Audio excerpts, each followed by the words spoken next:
Is the Hyundai Santa Fe Calligraphy worth the buy? There are a series of different trim levels that you're looking at, and the Calligraphy trim has all of the available features you could want inside of your Hyundai.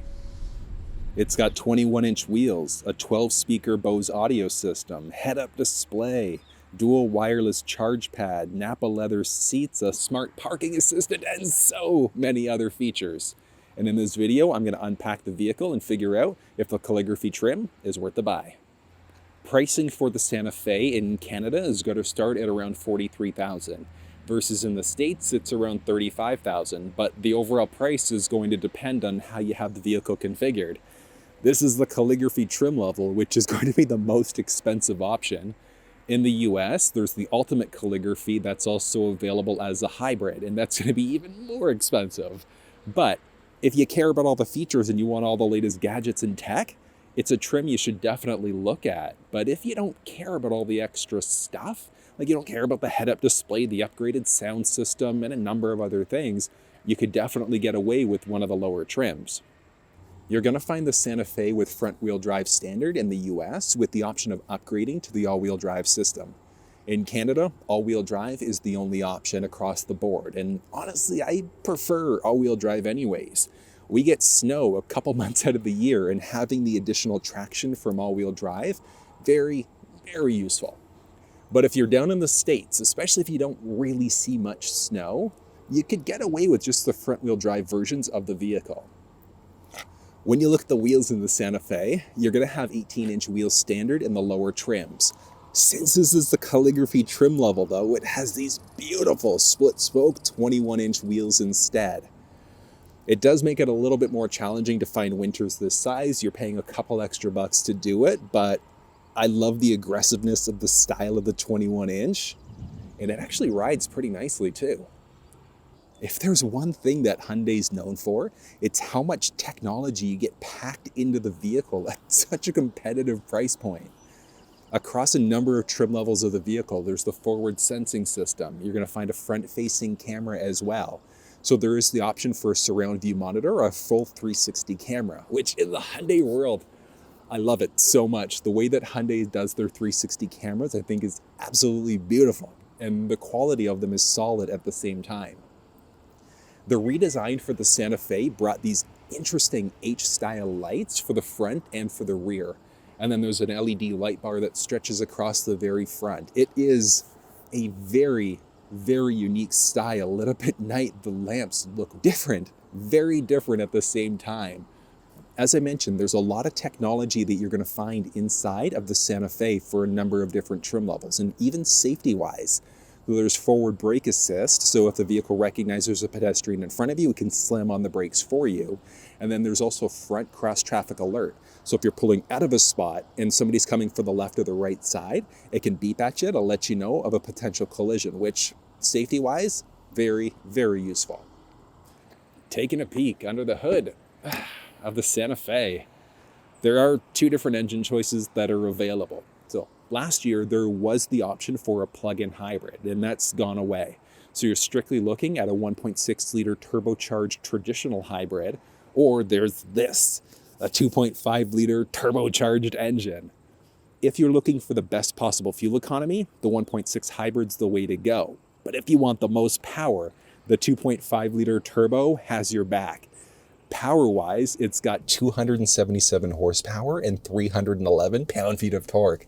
If you're the type of person that likes more power, you'd absolutely love the 2.5 liter. We're going to do a little 0 to 60 test. I just want to make sure that I am in sport mode first. I'm going to be utilizing the paddle shifters too to see how fast we can get up there. And we're going in 3, 2, and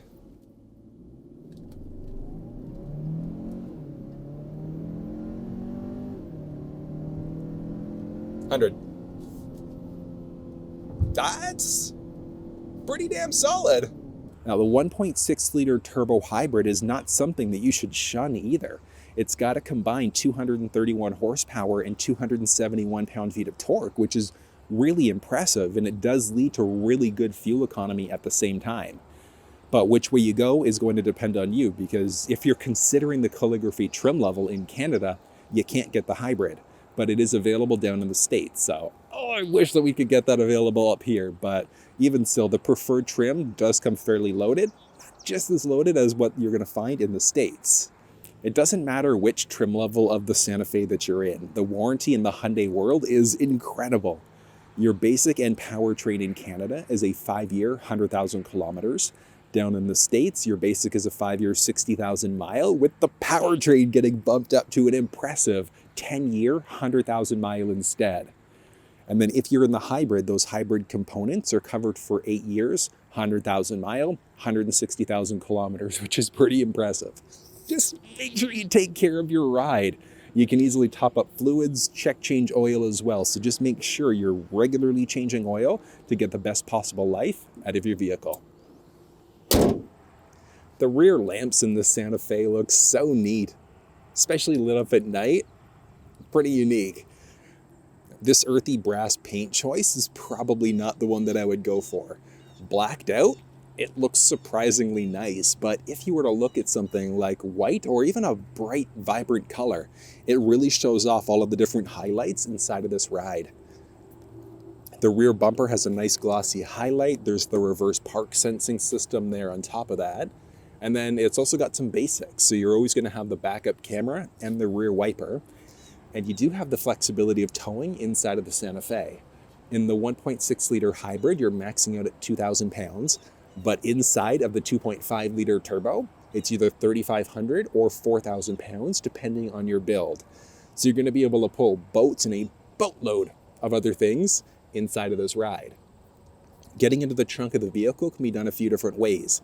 My favorite way, though, is using the smart trunk. So, as long as the feature is enabled and you've got the key fob on you, walk up to the back end.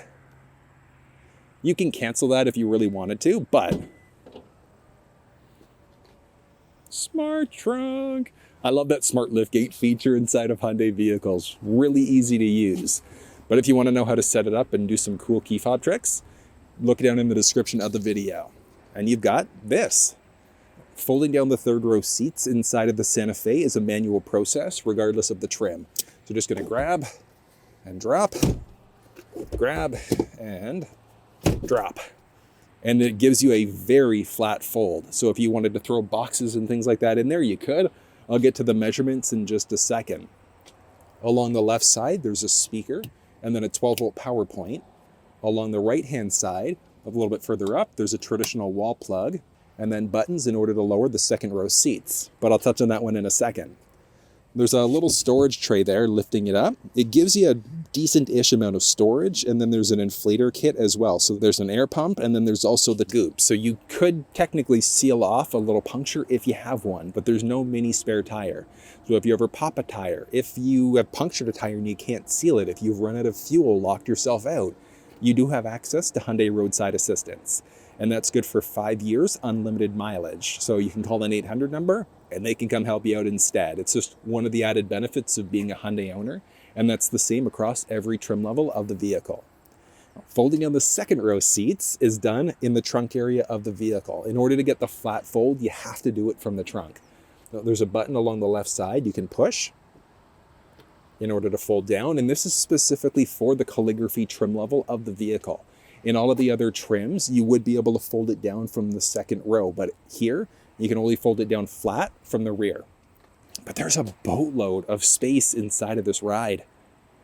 Then the measurements that you're looking at, specifically for behind the first row, are going from right where the liftgate would close to just in behind that little armrest console between the first row seats. So if the driver's seat, passenger seat were forwards, backwards a little bit, you'd gain or lose a little bit of extra space.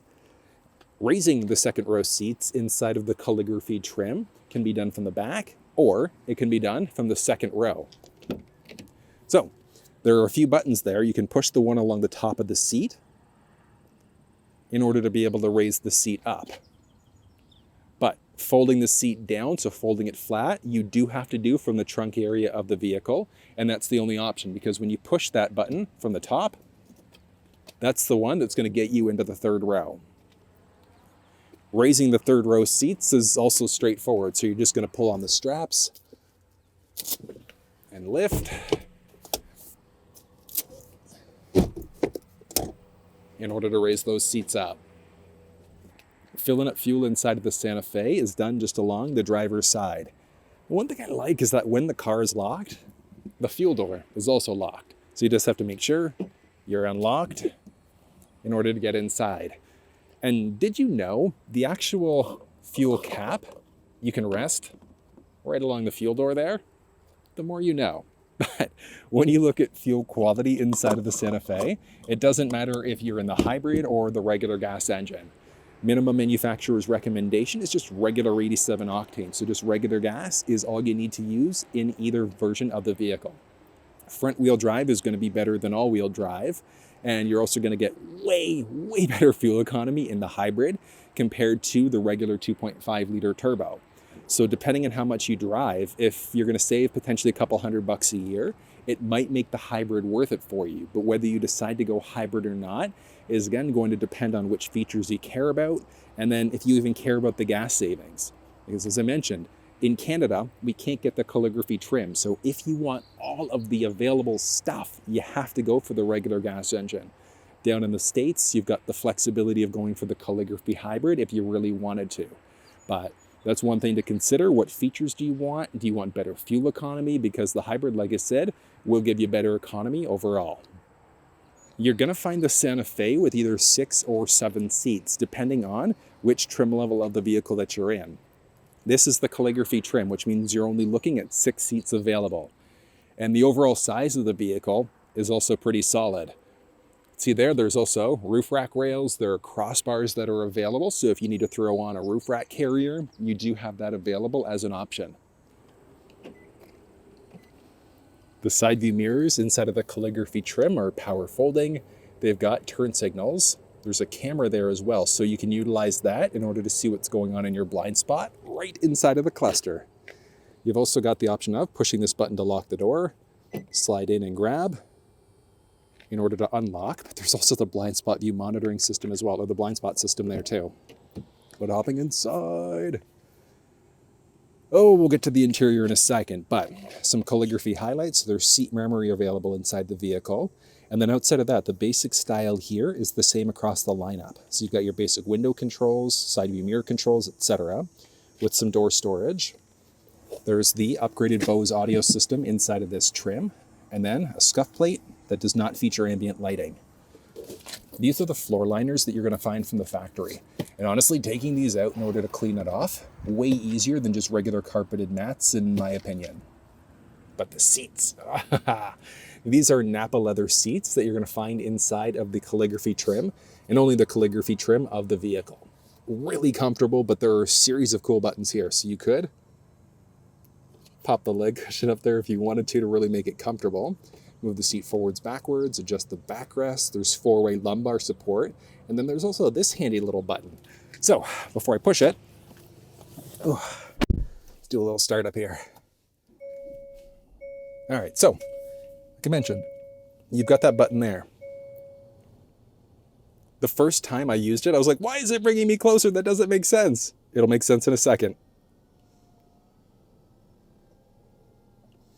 It kicks the legs up automatically, and it puts you into like a recliner seat instead. And the seat is so comfortable like this. Like I'm 6 feet tall, and if you were a bit taller, maybe 6'2", 6'3", it would be doable, but taller than that, it would be really tough to utilize this seat.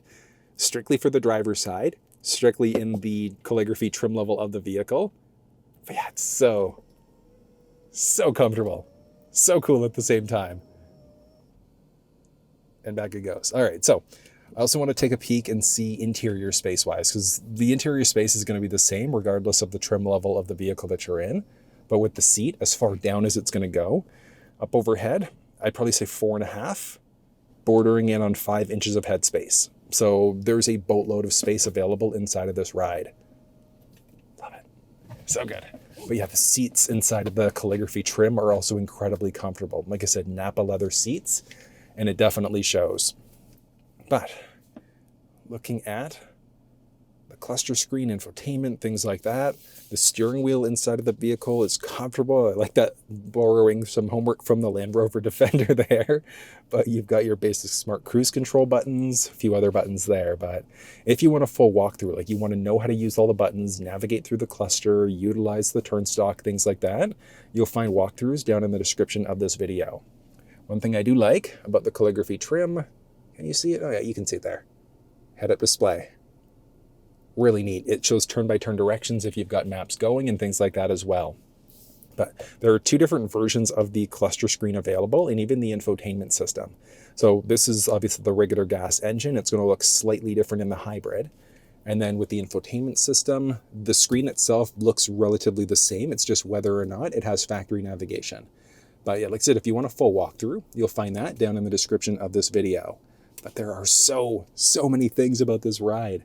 So you can see there, a lot of options, different options for seats. So you can even adjust the rear seats here. You can toggle on the heated second row seats. You can also tilt the seats there as well, if you really wanted to. So hold on, look at this. Move the seat forwards, backwards, whatever the case may be. So you can recline it. You can adjust the cushion there as well, and then fold or unfold the seats for the inside. Look at this. So neat. So there isn't a switch to fold it down from the side of the seats. It can be done through the screen or through the trunk area, but that is really neat at the same time. I like that. But yeah, like I said, there's a ton of stuff to cover off in the screen. Factory navigation's there, wireless Android Auto and Apple CarPlay are inside of the screen, regardless of the trim level of the vehicle that you're in. And then as always, a boatload of options for media. So you've got FM, AM, Sirius XM, all of your sounds of nature, things like that. So Bluetooth audio, etc. With the option 4, like I said, the Bose audio system inside this vehicle. And this one does have the upgraded system. So there are two different speaker choices that are available, with the Bose speaker being the best in my opinion. But there are speakers all over the place. Like you can see some along the dash there, down, up, and down, and in the second row. Well, let's listen to some USB audio for a second here. But yeah, really neat. So you've got all of your basic buttons there. There's tri-zone climate controls, so different for the front versus the rear as well. If you wanted to control it this way, you could. Really straightforward. There's heated and ventilated first row seats as well. Really nice. But let's get some USB music going here. So one thing is that it's strictly going to be for music. So the screen itself does not support video playback as of yet. Really like to see it. It's just not available yet. So we're going to listen to some audio and the music here, just coming out of the microphone. So regal of me. But let's listen to a little bit more of like a rap rock type of song instead. Do what I want to do. I got a different path from everyone, and that includes you. Who are you to tell me how to live life? In these times, it feels like nobody is right. Yeah, so I'ma figure out what. The audio inside of this car is so good, especially when you tweak settings the right way. So I had one person point out that this was useful info. So regardless of the car that you're in, you're going to want to adjust your sound settings. So you've got your position, but then tone. I found in the Santa Fe, this works well. So having your treble down a few points and your bass cranked a few points gives really good audio. You don't want your bass up here. It's going to sound terrible. You don't want your treble up here. It's going to sound tinny. I find, like I said, in this option, or in this vehicle, having it set up this way, really solid audio. Now, there's so many different settings. Like I said, heated, ventilated first row seats, auto hold. There's a series of different drive modes in the vehicle too. So normal, sport, and a sport mode. And then there's also a series of different terrain modes too. And they're going to play with traction control, stability control, and things like that. But sport mode, if you want the best possible performance, because rather than shifting at like 2,000 RPM, it might hold off and shift at 5,000 or 4,000 plus. But you can also utilize paddle shifters in this car too. But if you want to use a walkthrough on how to actually use paddles, check down in the description of the video. There are two other things here that are unique to the Calligraphy trim level of the vehicle. Dual wireless charge pads. So you've got one for the driver and the passenger side, which is pretty neat.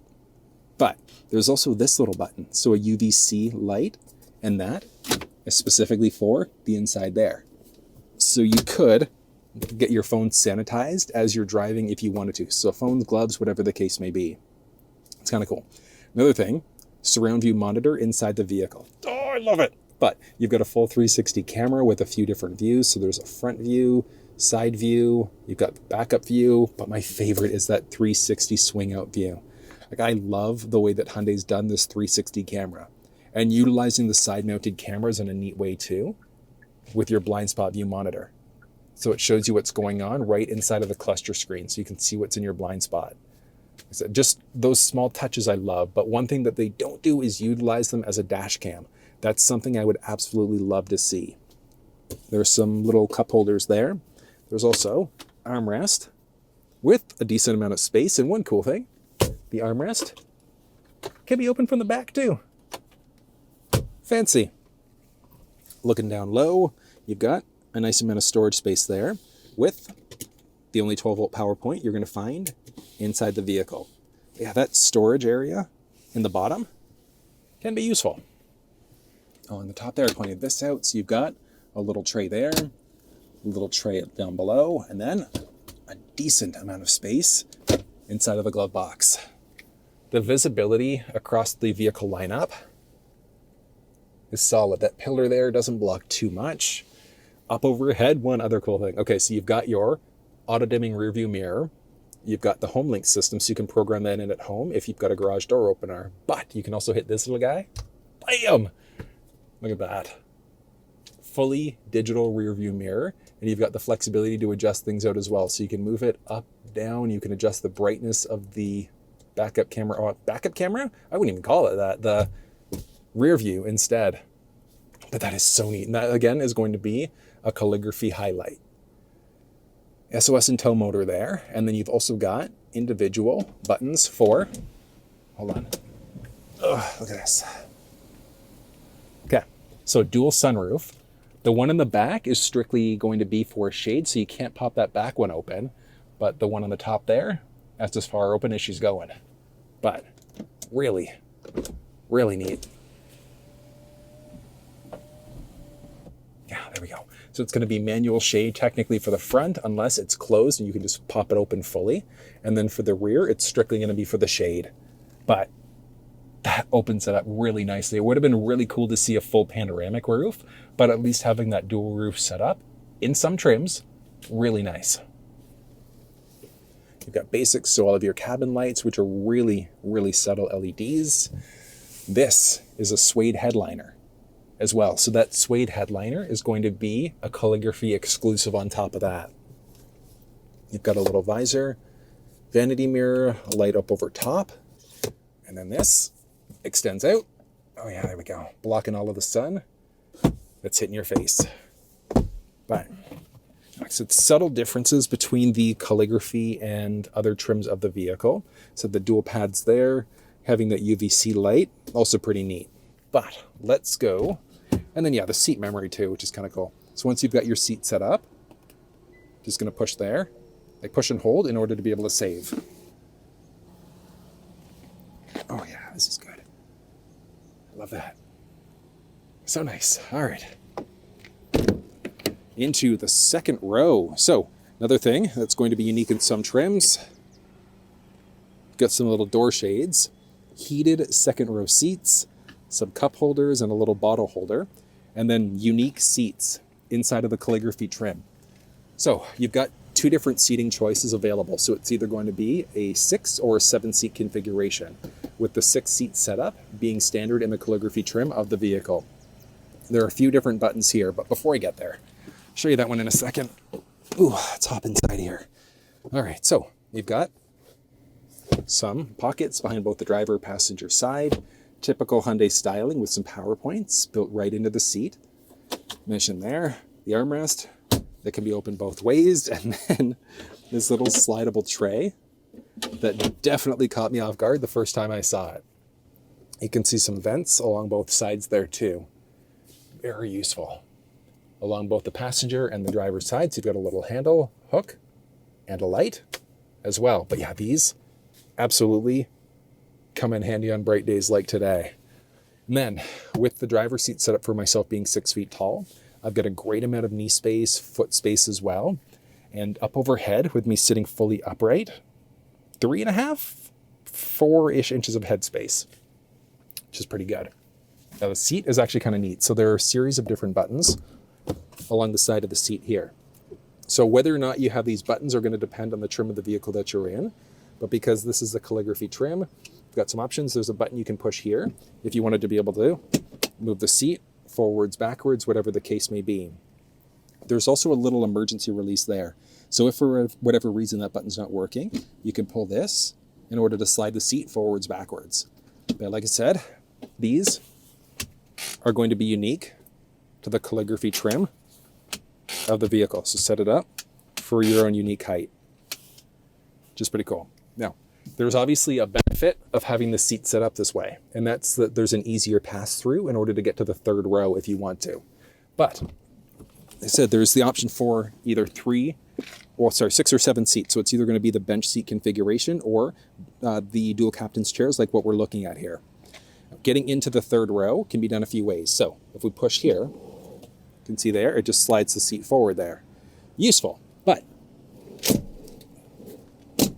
not what we want to do. What you want to do is hit the button along the top there. Watch this. Power. And then getting in. Ooh, very, very straightforward. Then you can pull and then push in order to bring the seat back. Now the seat's not back as far as it's going to go, but with it set up kind of this basic way, there's a little bit of a hump in the back here, so it makes it slightly uncomfortable being taller like I am, but even still, good amount of knee space, foot space.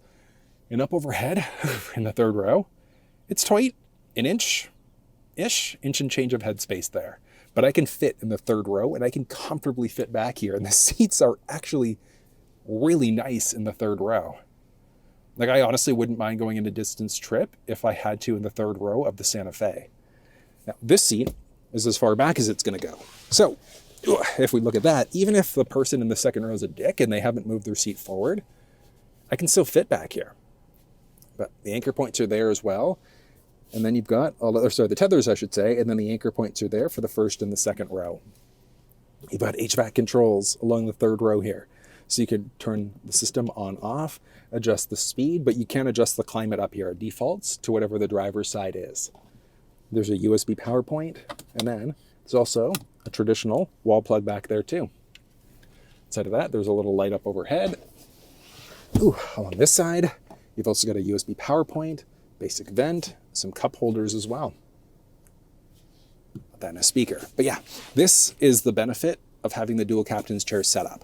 So 6 feet tall.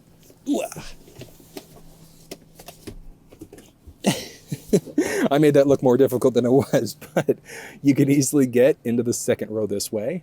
So whether you decide to go for the dual captain's chair setup or the 7-seat configuration, well, if you go for the calligraphy trim, your only option is to get this set up. So you don't have the option of going for the bench configuration. So you'd have to look at a lower trim if you wanted the 7 seats. But I really do like the seats inside of the calligraphy trim. They're comfortable, really comfortable. And you can fold them back, not as far back as the driver's side seat, but still, you can recline them quite a bit and make distance drives a little bit more comfortable for you.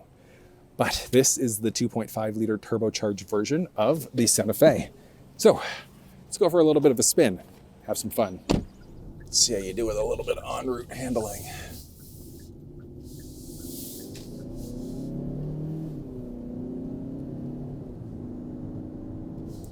Nice. I will give it this. The power that you get out of the 2.5 liter turbo is surprisingly good. And the handling there was solid, especially because this is a bigger vehicle. Like obviously with something like an SUV like this, the rollover risk is way higher in comparison to something like a smaller crossover or a sedan. The overall seat comfort, definitely there. This is nice. Obviously, this is the calligraphy trim level of the Santa Fe, so it's going to be slightly nicer in comparison to the lower trims, but even when I was in the preferred hybrid a couple weeks ago, I still found that one to be a pretty nice ride overall. this one is the same thing. The cabin in the Santa Fe Calligraphy is also fairly quiet. Like, you get a little bit of road noise, but it is not bad by any stretch. Nothing that you couldn't live with. Crank some music, have a little bit of fun. This is good.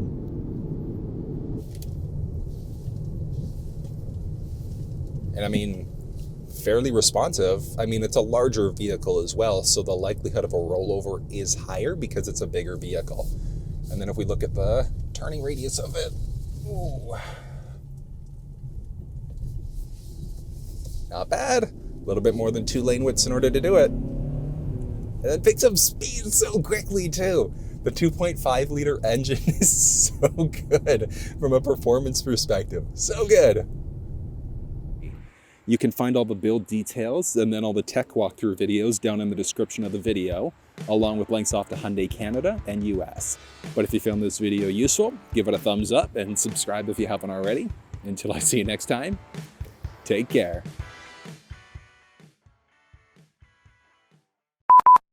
And the measurements.